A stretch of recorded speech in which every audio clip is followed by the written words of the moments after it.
Bonjour à toutes et à tous. Je tenais tout d'abord à remercier l'association A2MCL de me proposer et de m'inviter aujourd'hui à parler et à participer à ce colloque. Comme le disait très bien le professeur Blanc en préambule, la maladie à corps de Lewy, c'est avant tout des symptômes communs, mais c'est aussi des présentations cliniques et des expériences de vie singulières. Donc je tenais aussi vivement à remercier les malades, les aidants et les familles que l'on voit tous les jours, qui nous confient leurs maux tous les jours et qui nous permettent de progresser. Donc merci à vous et merci pour ce colloque. Une première diapo que j'ai oublié de mettre, c'est que j'ai aucun conflit d'intérêt. Je vous parlerai de quelques médicaments, mais je n'ai pas été payé pour parler de ces médicaments. Alors, si on parle des symptômes neurovégétatifs, il est important de comprendre le système nerveux autonome. On parle également de dysautonomie quand celui-ci ne fonctionne pas. La prévalence de cette dysautonomie est de l'ordre de 60 à 90% chez les patients atteints de maladies à corps de Lewy. Ça peut parfois survenir avant l'arrivée des premiers symptômes cognitifs et c'est pour ça qu'on vous en parle aujourd'hui. Et bien sûr, il y a une grande hétérogénéité des symptômes digestifs, cardiaques, vasculaires, urinaires, sexuels, en fonction de l'évolution de la maladie, en fonction du degré de l'intensité des symptômes. Ce sera des problématiques en début de maladie, en milieu ou en fin de maladie. Donc je vais vous parler de certains symptômes qui peut-être ne vous concerneront pas aujourd'hui ou ne vous concernent plus, mais c'est important en tout cas d'ouvrir cette discussion. Alors, il s'agit ici d'une étude japonaise qui avait été faite en 2013 sur 90 patients atteints de maladies à corps de Lewy, dont le début des troubles cognitifs était environ de 75 ans. La question était de savoir quels étaient les symptômes retrouvés en phase prodromale, ou en tout cas avant l'arrivée des problématiques cognitives. Vous pouvez voir sur ce schéma que la constipation, donc c'était 76% de ces patients, arrivait en général environ 9 ans avant les premiers signes cognitifs. L'hypotension orthostatique, dont on va aussi beaucoup parler, apparaissait environ 1 à 1 an et demi avant l'arrivée des troubles cognitifs, et les troubles urinaires qui survenaient chez 30% des patients. On va commencer par parler des symptômes cardiovasculaires. Alors, avant les symptômes cardiovasculaires, pardon, on va parler de la physiopathologie parce que c'est toujours important de connaître la physiologie avant de comprendre les problématiques. Dans les problématiques dysautonomiques, en fait, on parle du système parasympathique et sympathique qui sont deux pendants du système nerveux autonome. Ces deux systèmes vont s'activer dans deux situations différentes. Le système sympathique, pour tout ce qui est mis en activité de notre organisme, on augmente le rythme cardiaque, on augmente la respiration, on augmente la tension artérielle. Et le parasympathique, l'autre pendant de cet équilibre, c'est pour tout ce qui est repos, donc diminution du rythme cardiaque, de la tension artérielle, et ça favorise aussi la digestion. Vous voyez que ces deux systèmes, de façon très simplifiée, vont agir sur de très nombreux organes. Ils vont agir grâce à différentes hormones, neurotransmetteurs, l'acétylcholine, dont on parle beaucoup, et l'adrénaline et la noradrénaline pour le sympathique. Mais bien sûr, ce n'est pas aussi simple que cela. Il y a aussi de très nombreux cotransmetteurs, dont la sérotonine et la dopamine, dont on parle aussi très largement dans le cadre des maladies à corps de Lewy. Quand on parle, alors quel est le lien entre ce système autonome et la maladie à corps de Lewy? Vous savez déjà très bien effectivement qu'il s'agit de dépôts d'alpha-synucléine, de synucléinopathie. Ces corps de Lewy vont se déposer avant tout bien sûr au niveau de l'encéphale, mais a été mis en évidence leur localisation à d'autres endroits du corps, et notamment au niveau du système cardiovasculaire, notamment au niveau du système digestif, urinaire, et aussi dans d'autres organes, comme au niveau des glandes surrénales par exemple. Alors, ici, vous avez une revue de la littérature récente faite par une équipe chinoise qui montre un peu l'avenir. C'est la distribution pathologique de l'alpha-synucléine in vivo. Donc bien sûr, comme le disait le professeur Blanc et qui sera rediscuté par la suite, actuellement, ça ne fait pas partie des critères diagnostiques. Mais il a pu être retrouvé, ces alpha-synucléines, dans différents tissus, le cerveau, les yeux, la peau, l'estomac, et aussi dans un certain nombre de liquides biologiques. Alors, Pour la maladie Accordet-Lewy, vous le savez très bien, effectivement, il y a ces troubles cognitifs dits exécutifs, les hallucinations, les troubles de la marche dont on a déjà parlé, qu'on peut considérer comme étant la partie émergée de l'iceberg. Mais ce dont on parle aujourd'hui, c'est aussi tout ce qui est la partie immergée de l'iceberg. Et c'est là où je vous parlais au début de présentation singulière en fonction des patients et des patientes. Et vous voyez dans cet encadré tous les troubles dysautonomiques qui peuvent être présentés.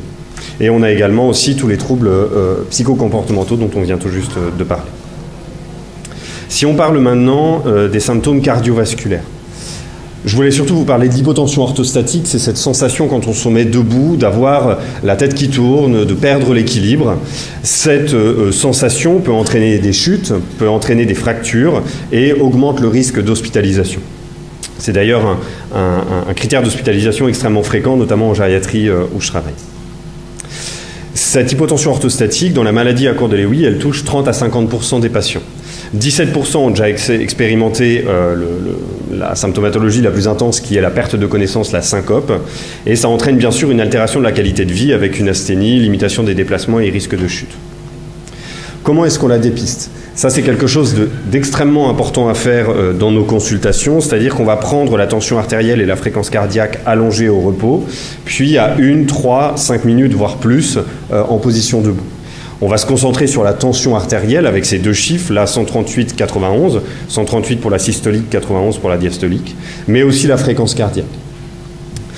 On parle d'hypotension orthostatique quand on a une perte de 20 mm de mercure, de 20 points de tension artérielle systolique et de 10 points de diastolique. Alors, c'est là qu'il faut vraiment aller rechercher les choses parce que soit on a une tachycardie réflexe, et alors ce n'est pas lié à la maladie Accordet-Lewy, c'est lié à d'autres choses, à des hypotensions orthostatiques secondaires, la plupart du temps iatrogènes, bien sûr les traitements antihypertenseurs, mais aussi les vasodilatateurs, et on va en reparler par la suite, mais aussi toutes les problématiques d'hypovolémie, la déshydratation, l'anémie, la dénutrition, l'insuffisance veineuse, parce que la majorité du volume sanguin, ou en tout cas une partie importante, va aller se localiser au niveau des membres inférieurs au lieu d'aller irriguer le cerveau quand on se met debout.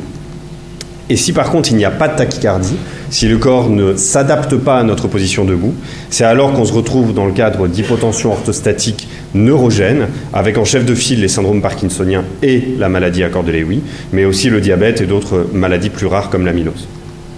Comment la traiter? Tout d'abord en corrigeant les facteurs favorisants, en étant sûr qu'il n'y a pas d'hypovolémie, en faisant de la conciliation médicamenteuse, en regardant avec vous les différentes ordonnances qui ont été réalisées pour faire la balance bénéfice-risque des différents traitements. Les règles hygiéno-diététiques, plutôt les conseils hygiéno-diététiques, boire 1,5 litre à 2 litres d'eau par jour, c'est très compliqué, je pense que même nous on a des difficultés à le faire.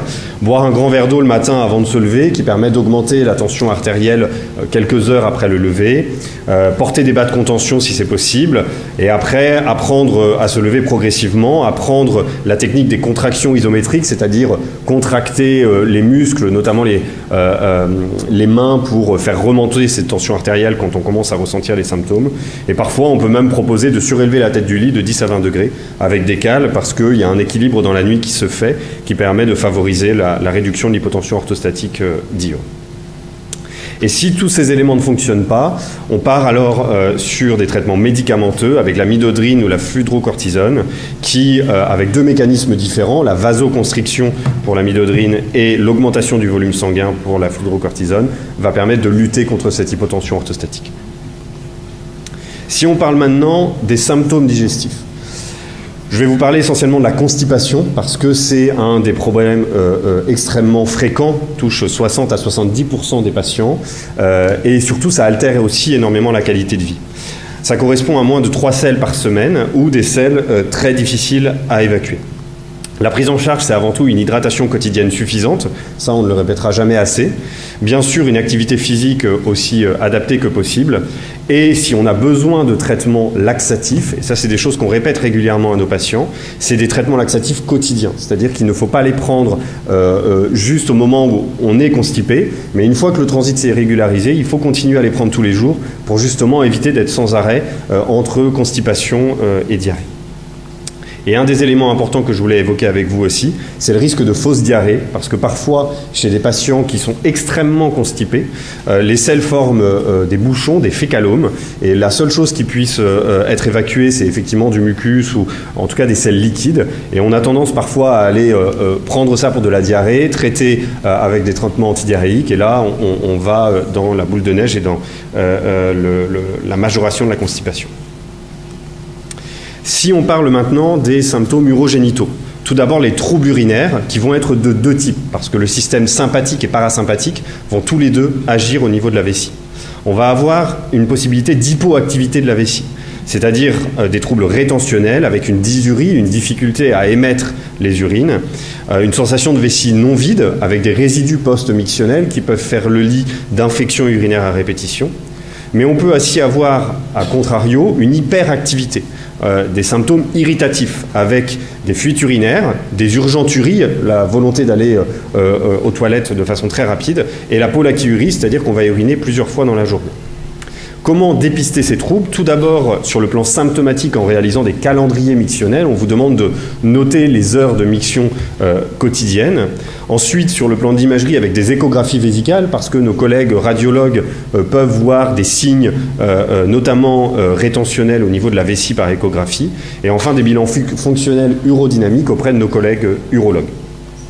La prise en charge non médicamenteuse très importante, régulariser le transit, ça, un des messages clés, des conseils diététiques, même s'ils sont parfois difficiles à suivre, de la rééducation psychocomportementale et éventuellement de la rééducation périnéale.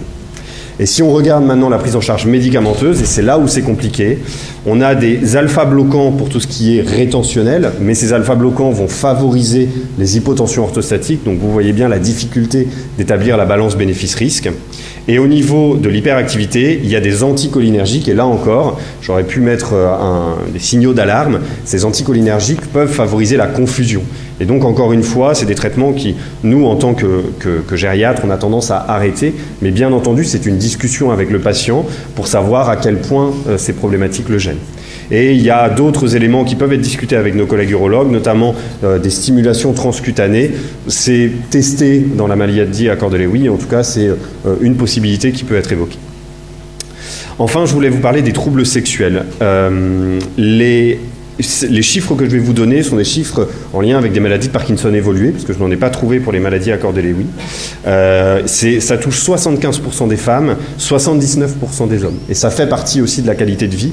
Et c'est des sujets qui sont importants à évoquer, et probablement que j'évoque trop rarement au cours de mes consultations. Bien sûr, ça dépend encore de l'évolution de la maladie et de où on en est. Ça peut entraîner des troubles de la libido, des troubles de la lubrification vaginale, des troubles de l'érection ou de l'éjaculation. Pour ce qui est de la prise en charge, c'est avant tout éliminer les autres causes, avec des consultations urologiques, notamment pour rechercher tout ce qui est pathologie vasculaire chez les hommes et gynécologique chez les femmes. L'accompagnement avec un sexothérapeute ou une sexothérapeute qui malheureusement n'est pas prise en charge et qui pourtant sont des thérapies qui permettent de se réapproprier son corps malgré la maladie et de continuer à pouvoir explorer sa sexualité si on le souhaite. Ensuite, si on part sur des prises en charge non médicamenteuses, c'est l'utilisation de lubrifiants ou de problématiques avec des pompes mécaniques pour favoriser l'érection. Et enfin, la prise en charge médicamenteuse, alors ça me permet moi j'ai la chance d'être sensibilisé aux questions féministes. Ça fait plus de 25 ans maintenant que le Viagra existe. On n'a pas l'équivalent en 2023 pour les femmes, alors que les laboratoires ont été très vigoureux dans la diffusion et la commercialisation de ce traitement. Quoi qu'il arrive, ici pour les hommes, c'est pas forcément bénéfique pour nous en cas de maladie à Cordelewi, car ce médicament est extrêmement vasodilatateur et donc va entraîner une hypotension orthostatique majeure. Donc encore une fois, c'est vraiment une discussion très rapprochée sur la balance bénéfice-risque. Mais moi, personnellement, c'est des choses que je ne conseillerais pas. En conclusion, vous voyez donc l'hétérogénéité des symptômes neurovégétatifs et des organes touchés, d'où l'intérêt justement de pouvoir évoquer cela en consultation et pouvoir discuter de tout ce que les patients souhaitent discuter.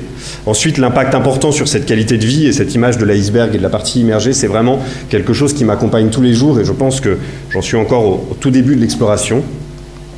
Les méthodes non médicamenteuses qu'il ne faut surtout pas mettre de côté et qu'il faut surtout essayer et continuer à tester. Médicamenteuses envisageables également. Et enfin, parlez-en à votre médecin, on ne le redira jamais assez. Merci beaucoup pour votre attention.